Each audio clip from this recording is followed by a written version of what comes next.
안녕하세요. 사랑하는 사람이 정신질환할 때 도움이 되는 방송 조은의 마음약국입니다. 저는 30년차 조울러이고 여러분들을 컨텐츠로 돕는 동료 지원 크리에이터 조우입니다. 예, 안녕하세요. 저도 조울러인 종 박사입니다. 네, 박사님. 우리가 매번 이렇게 컴퓨터 앞에서만 촬영을 하다가 여기 이렇게 예쁜 스튜디오 배경으로 예. 그리고 소파와 네. 이렇게 촬영을 하는데 오늘 이렇게 생각하신 주제가 있다면 또 왜 그 주제를 선택하셨는지 네. 좀 듣고 싶습니다.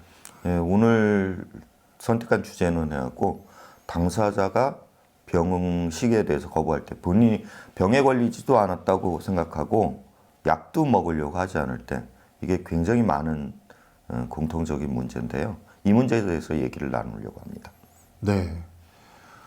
사실 그 자녀분들께서 성인이 되고 네. 또 약을 드셔야 하는데 약을 드시지 않으려고 하고 네. 이게 병식이 있고 없고 차이가 네.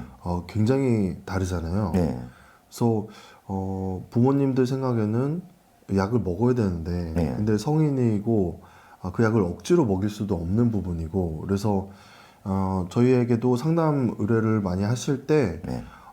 저희 자녀가 병식이 없어요 이렇게 말씀을 많이 하시거든요. 그래서 이 병식이 있고 없고가 너무나도 큰 차이기 때문에 네. 이 내용을 오늘 방송을 통해서 다루기 원합니다. 예. 일단 조우님은 생각하시기에 병식 그러는데 이게 병에 대한 이해잖아요. 네. 또 이제 내가 병을 걸렸다는 거, 네. 그리고 또 심지어 해갖고 병을 걸렸기 때문에 치료하겠다는 의지도 말합니다. 네. 병식도 이제 한 6단계로 나누는데요. 그거에 이전에 하고 왜 그러면은 해갖고 내가 병에 걸렸다는 걸 인정하지 않을까요? 부모님은 걱정하는데 어떻게 생각하세요? 우선 이 병에 대한 인식이 좀 안 좋기 때문에 맞습니다. 내가 이 병을 인정하는 순간 내가 그동안 그렇게 안 좋게 여겼던 그런 사람이나 아니면 질환을 네. 그거의 당사자가 되고 싶지 않아 하는 마음이 좀 큰 것 같아요. 예, 정확히 지적하셨는데요. 이 병에 대해서 해갖고 사회적인 낙인이 있는 것도 사실 굉장히 큰 문제입니다. 그런 사회적인 낙인이 만약에 조님 보고 해갖고 야, 너 좀 우울증 걸린 거 아닐까? 그러니까 조금 약 같은 거 내가 먹어보니까 효과가 있었어. 한번 병원에 가봐.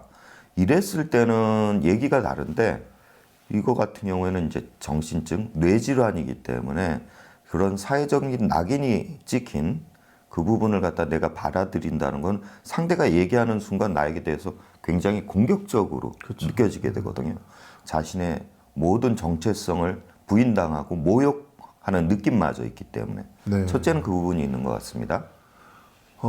우리가 이제 생활을 하면서 누군가가 이렇게 정신적인 그런 의료 서비스를 받아야 되는 네. 그런 모습을 보인다고 할 때 네. 그 부모에게 그런 말을 하는 것 자체가 네. 굉장히 어렵죠. 심지어 부모님들도 전문의가 아이분께서 자녀분께서 이러한 좀 뇌질환 가능성이 있는 것 같아요. 네. 얘기를 드렸을 때 쉽게 받아들여지기 힘들죠, 부모님도. 네. 근데 하물며 당사자는 어떻겠습니까? 네. 굉장히 심한 모욕감으로 오게 됩니다. 그래서 조울증이 뭐고 네. 이런 그 외에 정신질환이 뭔지 네.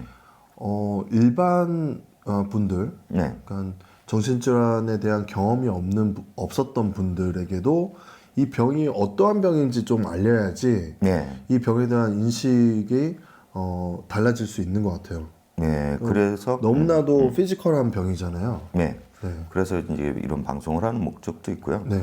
그리고 사실 이게 병이라고 느낄 때 같은 경우에는 분명히 외부로 해갖고 행동이 돌출되고 있을 때거든요. 네. 그러면 본인 스스로 외부로 행동은 돌출되고 있는데 병에 의해서 본인 자신은 이걸 갖다가 자신의 의지로 확고하게 정상적으로 행동하고 있는데 병이라고 그러니까 네. 어떻게 느끼냐면 본인 자신에 대한 공격이라고 사실 느낄 수밖에 없는 측면도 또 한 가지가 있습니다. 네. 저희가 지난 방송에 네. 조울증 관리를 위한 8가지 팁, 네. 이 방송이 있었는데 많은 분들이 좋아하시고 네. 또 도움을 얻으셨다고 이렇게 네. 말씀하시더라고요. 근데 기억에 남는 댓글 하나가 네. 왜 또 유료 회원들만 볼 수 있는 영상으로 네. 또 만드냐 이런 말씀을 해주셨는데 네. 그거에 대한 설명을 조금 해주신다면. 제가 유료 회원을 갖다가 사실은 조우님한테 만드는 걸 갖다가 좀 얘기를 했고요. 가장 큰 이유 같은 경우에는 오히려 유료 회원을 갖다가 만드는 게 해갖고 본인 자신한테 약도 돈을 갖다가 주고서 먹어야지 본인 스스로 확신이 생기듯이 내가 돈을 주고서 듣는 게 뭔가 더 가치 있게 들리는 설득력 효과가 또 있습니다. 네. 그리고 뭐 돈독이 올라서 그런 것보다 돈이 분명히 필요한 것도 사실이고요. 또 하나는 유료 회원이라는 어떤 충성력 있는 구독자를 중심으로 해갖고 어떤 소비자 중심의 정신질환 권익단체를 갖다가 만들 수 있는 그런 중심 미디어 채널을 갖다가 나가는 단계 발판위로 만들려는 것도 있습니다. 그런데 조우님하고도 이야기를 갖다가 사전부터 나눴던 거는 어떤 것이냐면은 유료 채널 같은 경우도 나중에는 결국 풀 버전을 갖다가 적당한 시간차를 두고 선택해서 공개를 할 예정이고요. 네. 또 이런 얘기도 우리가 나눴던 걸로 생각하는데요. 네. 1시간짜리 이상 채널을 갖다 여기 올려놓으면 도대체 누가 볼까? 심지어 해갖고 5분이나 보통 대부분 채널은 10분 이내로 끝나죠. 그렇죠. 예. 길어야 뭐 네. 20분. 그런 여러 가지 고민들이 있었습니다. 네. 아무튼 그 부분을 갖다가 좀 양해 부탁드립니다. 저희가 그래서 뭐 무료 버전, 유료 버전 이거를 갈라서 네. 유료 버전에는 더 좋은 내용을 담고 이러지는 않는 것 같아요. 네, 그렇진 않아요. 그리고 원래 저희가 유료 회원이 계시긴 했는데 그 유료 회원분들은 순수하게 조은의 마음 약국을 후원하고자 하는 네, 그런 그렇죠. 마음으로 이제 회원으로 계셨는데 그 회원분들에게 그래도 조금 그분들을 위한 뭔가 필요하겠다 이런 네. 생각이 들어서 네. 저희가 그렇게 기획을 해봤습니다. 네. 그래서 아무튼 저희 방송을 보시고 또 방송이 좋았다고 네. 그런 의미로 네. 저희가 받아들이도록 하겠습니다. 아무튼 고충이 조금 있었고요. 네. 유료 회원이라고 그래갖고 뭐 거기서 더 뭐 특별한 얘기를 나눈 게 아니라 어떻게 보면 계속 이야기가 더 이어져서 네. 길게는 나가는데 그 부분을 여기다 다 올려놓으면은 해갖고 너무 지루할 것 같은 부분도 있어요. 근데 시간차를 두고 또 올려놓을 거고요. 네. 예, 그렇습니다. 네, 그래서 저희가 병식에 대한 이야기를 했는데 네. 이 병식에도 단계가 있다고 해요. 저는 그렇게까지 어떤 단계가 있다 이런 거는 들어보지 못했는데. 일단 첫 번째는 해갖고 여기 좀 짧은 버전에서는 간단하게 병을 갖다 거부하는 문제에 대해서 일단 정리를 할게요. 네. 아까 그 자신의 정체성에 대해서 공격하고 있다고 생각해갖고 병을 네. 거부하고요. 네. 두 번째는 대부분의 경우가 이 병에 걸렸을 때 관계의 악순환이 이루어지고 있는 경우가 많습니다. 그러면 상대에 대해서 이미 가족 간에도 공감과 신뢰의 기반이 깨어진 상태거든요.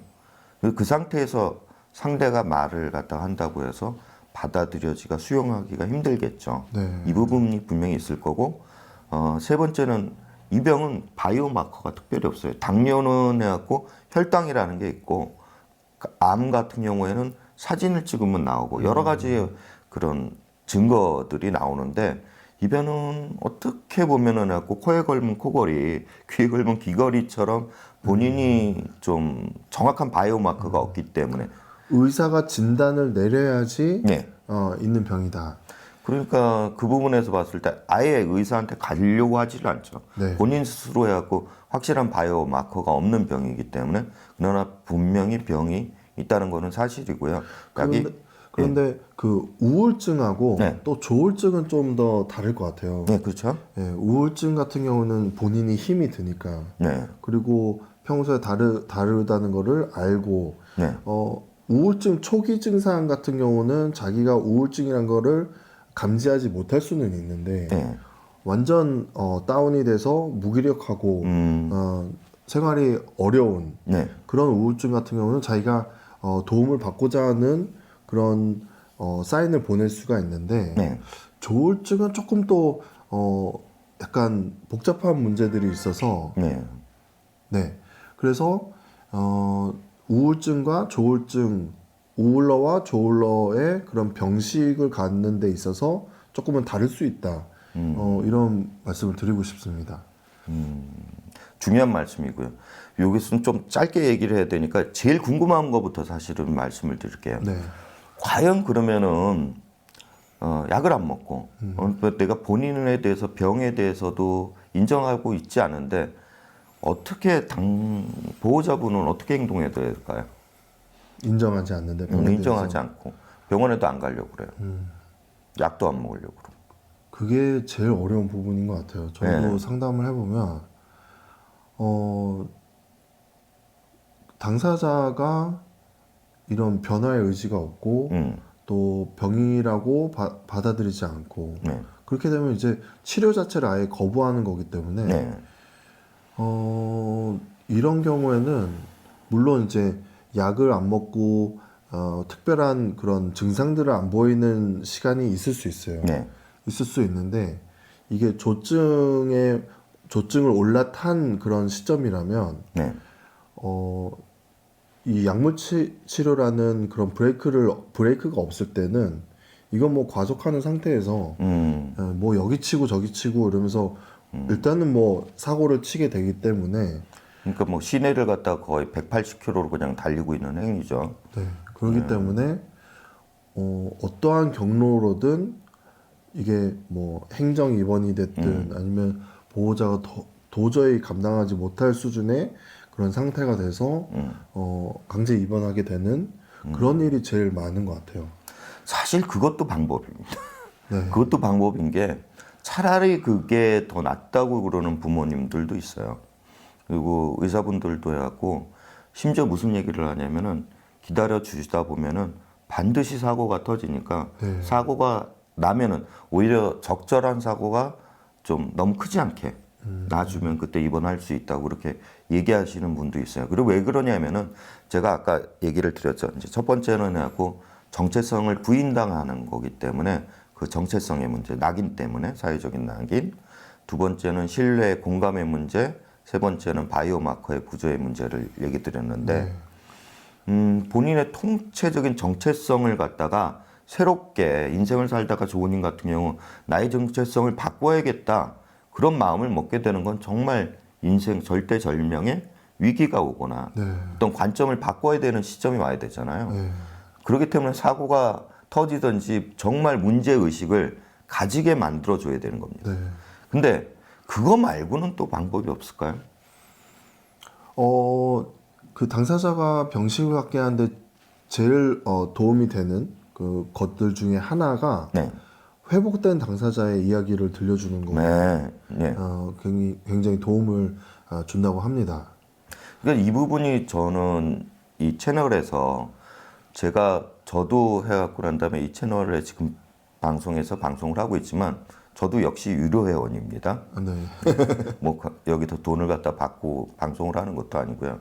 근데 왜 여기서 말씀을 드리고 방송을 하는 목적이 뭐냐면 동료 지원가로서 어느 정도 조우님이나 전화해갖고 회복 단계에 있는 그런 긍정적인 방향의 동료 지원가로서 여러분들에게 얘기하면은 좀 더 설득력이 있지 않을까 하고 얘기를 드리는 겁니다. 네, 네. 그래서 그러니까 이렇게 얘기를 하는 거죠. 얘기를 할 때도 당신 병에 걸렸으니까 병원에 가야 된다. 이렇게 얘기하는 게 아니라 지금 어떤 심리적인 어려움이 분명히 있는 거는 사실 아니냐. 네. 근데 이것도 좀 치료하기 힘든 면이 있어요. 왜냐하면 조증일 땐 그때가 제일 좋거든요, 본인은. 네. 저는 그 어떤 분의 요청으로 네. 이 조증의 모습을 보이는 그리고 한 번도 진단을 받지 않은 네. 그런 분을 만나서 이제 이야기를 나누는 그런 과정이 있었는데 네. 처음부터 그냥 제 이야기를 쭉 했어요. 네. 하고 이제 조증 때 보이는 네. 그런 증상들을 제 이야기로 했어요. 네. 그리고 혹시 이렇게 들었을 때 겹치는 부분이 있냐 네. 이렇게 물어봤죠. 네. 네. 그래서 의사 선생님이 진단 내려주는 거하고 네. 또 이거를 경험한 사람이 또 얘기를 해주는 거하고 굉장히 온도 차이가 큰 것 같고 네. 그리고 저 같은 경우는 처음 진단을 받고 네. 뭐 10년, 20년을 한 번도 조울러를 만나보지 못했거든요. 네. 네. 그래서 이런 회복의 과정 가운데 있는 동료 지원가를 만난다는 것 자체가 굉장히 어떻게 보면은 소중한 거죠. 그러니까 정확히 조우님께서 얘기를 해주셨는데 설득하려고 그러는 게 아니라 동료 지원가가 만났을 때는 하고 자기 인생의 얘기를 갖다가 쭉 담담히 얘기해 주는 겁니다. 네. 그러면은 그 과정에서 본인이 해갖고 알아들을 사람은 알아들을 때가 됐을 때는 분명히 알아듣습니다. 네, 네. 그리고 심지어 그때 알아듣지 못하고 그랬더라도 어느 순간에 본인이 사고를 치고 있으면은 그때 생각은 날 수가 있죠. 그때 네. 이제 전화번호를 드리거나 그래서 반드시 어느 정도 상황이 왔을 때는 저한테 꼭 연락을 주십시오. 네. 그리고 이제 얘기를 해갖고 진행하는 방법이 있을 겁니다. 이 부분은 사실 저희 나라에서 굉장히 좀 빈약한 부분이에요. 네. 동료 지원가가 어떤 면에서 전원해갖고 난 다음에 조울증인 사람을 갖다가 조금 행동을 보면은 해갖고 제일 빨리 보이지 않습니까? 그렇죠. 네. 어떤 면에서는 의사 선생님도 물어보시더라고요. 입원을 했는데 의사가 보는 것보다 더 빨리 캐치를 한다는 거예요. 선생님, 저 환자 조금 더 뜬 것 같아요. 뭐 아니면 이런 변화에 대해서 굉장히 민감하게 알아채죠. 이게 두 가지가 있어요. 첫 번째는 해갖고 조울러들 같은 경우에는 일단 같은 병에 걸린 사람이기 때문에 해갖고 공감 능력, 자신의 동병상련적인 측면에서 경험을 공유했기 때문에 볼 수 있는 측면도 있는데 조울증도 굉장히 컬러풀하고 다양하거든요. 네. 근데 왜 조울러들이 해갖고 더 특별히 더 이 병에 대해서 더 잘 알아보냐면은 조울러들 자체가 원래 의사분들도 다 이렇게 얘기하시는데 굉장히 눈치가 빠릅니다. 그러니까 전체적인 눈치는 없는데요. 부분적으로 조울러는 빨대를 꽂고 세상을 확대경을 대고 보는 사람들이래 갖고 섬세해요. 굉장히 섬세해요. 네, 섬세해요. 저도 제 동생 처음 발병했을 때 제가 먼저 네. 캐치를 했고 네. 그리고 그거 많이 좀 궁금하실 것 같아요. 뭐 조우님은 아니면 쫑 박사님은 네. 언제 병식이 생겼어요? 어떻게 생겼어요? 이런 걸 물어보실 텐데 저는 그렇게까지 특별하지 않은 게 제가 중학교 2학년 때 처음 세브란스 가서 네. 이제 진단을 받아서 그냥 선생님이 바이오 그래프를 그려주셨어요. 네. 일반인들의 그리고 네. 또 저울러들의 그래프가 이렇게 좀 크게 나타난다. 네. 그래서 그런가 보다 네. 했죠. 그랬는데 그때 처음 진단 받았을 때는 약간 경조증이었던 것 같고 네. 그러다가 이제 우울이 탁 오더라고요. 네.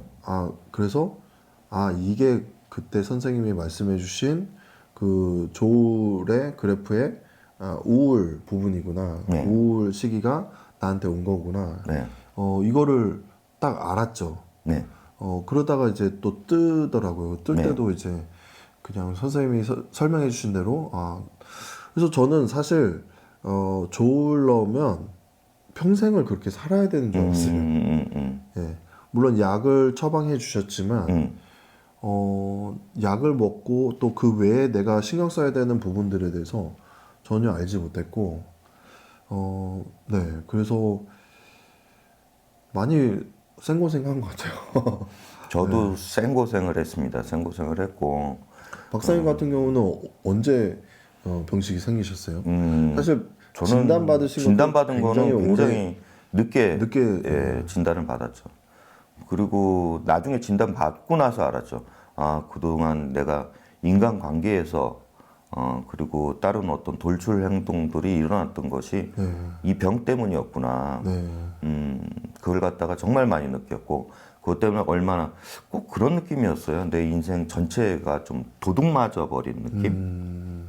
병으로 인해서. 예, 병으로 인해서. 네. 그 부분에서 해갖고 그렇게 도둑맞지 않고 내가 인생을 살았더라면은 얼마나 좋았을까 후회도 있는데 그 인생에 후회가 의미가 있습니까? 인생은 항상 현재에서 사는 건데 뭐 그렇게 생각합니다. 그리고 또 그러면은 동료 지원가를 갖다 또 얘기를 하니까 저놈들이 갖고 돈 벌어먹으려고 상담비 받아먹으려고 그러는 거나 그럴 수가 또 그럴까봐 높아심으로 말씀드리는 데는 밑작업하는 거. 밑작업하냐. 아니 근데 이 부분 같은 경우가 해갖고 외국이랑 저희랑 굉장히 많이 차이가 나는 면이고요. 네. 외국 같은 경우는 동료 지원가를 이용한 여러 가지 그 치료 기법이 운영이 됩니다. 심지어 전문의 분들도 인정하는 것 같은 경우는 동료 지원가들이 약을 복용하는 거에 대해서 퇴원할 때 교육을 갖다가 이렇게 시킨 사람들 같은 경우에는 거의 약을 갖다 단약하는 확률이 굉장히 줄어들거든요. 네, 네. 거의 100%가 약을 갖다 단약하지 않는다 그러는데 1년 정도는 네. 안 그런 경우에는 사실 단약하는 확률이 굉장히 높습니다. 네. 근데 여러 가지 이유가 있겠죠. 그리고 또 하나는 그렇게 회복되신 분이 또 동료 지원가로서 다른 분을 돕고 다른 분을 돕고 그런 식으로 선순환이 됐으면 좋겠어요. 네.